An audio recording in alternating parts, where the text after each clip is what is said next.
Le commerce fait partie de l'humanité depuis les premiers jours de la civilisation. Les tribus échangeaient leurs propres excédents contre les produits que d'autres tribus leur offraient. Ce commerce était basé sur le troc, c'est-à-dire l'échange de marchandises sans monnaie. Le troc était à la base de la plupart des transactions commerciales, mais cette pratique présentait plusieurs limites. Lorsqu'un pêcheur voulait échanger son poisson contre le pain du boulanger, il fallait que ce dernier soit intéressé par le poisson du premier. Si ce n'était pas le cas, le pêcheur n'obtiendrait pas le pain qu'il voulait. Pour l'avoir, le pêcheur devait échanger son poisson avec une autre personne et obtenir un produit de l'intérêt du boulanger. La monnaie semblait résoudre cette impasse entre acheteurs et vendeurs. Les premières proto-monnaies apparurent pour simplifier ces échanges. Le concept de monnaie commença à apparaître simultanément en plusieurs endroits du globe.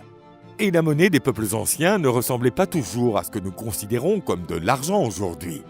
Le sel était une monnaie d'échange dans les temps anciens.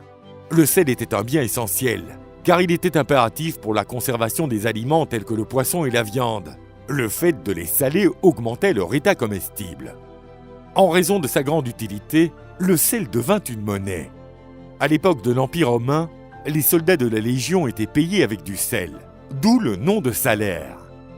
De leur côté, les métaux ont toujours été des matériaux de grande valeur et les lingots de cuivre, d'argent et d'or ont donc été utilisés pour établir des échanges commerciaux, car il était facile de les échanger contre des produits. Les premières pièces de monnaie qui ressemblent à ce que nous connaissons aujourd'hui sont apparues au fil du temps. En raison de son caractère pratique, l'utilisation des pièces métalliques a commencé à se répandre dans le monde entier.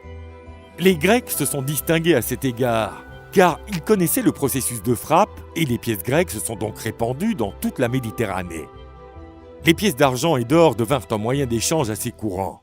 Et, afin d'accroître la sécurité des transactions, les pièces se normalisèrent.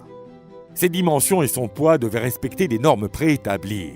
Pour garantir leur validité, les pièces de monnaie arboraient des timbres d'État. Les premiers contrefacteurs de pièces apparurent rapidement. Ils utilisaient des matériaux de qualité inférieure dans leurs répliques de pièces. Le grattage de pièces avec des métaux précieux était une autre pratique courante.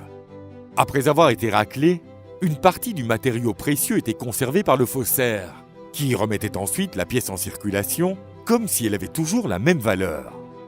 L'apparition du papier-monnaie est attribuée aux Chinois, mais sa diffusion dans le monde entier fut lente, car la technique de production du papier-monnaie était un secret d'État. L'apparition de la monnaie augmenta encore les activités commerciales et la création de réserves de valeur, richesse qui permit de nouvelles percées pour les étapes suivantes du processus de civilisation.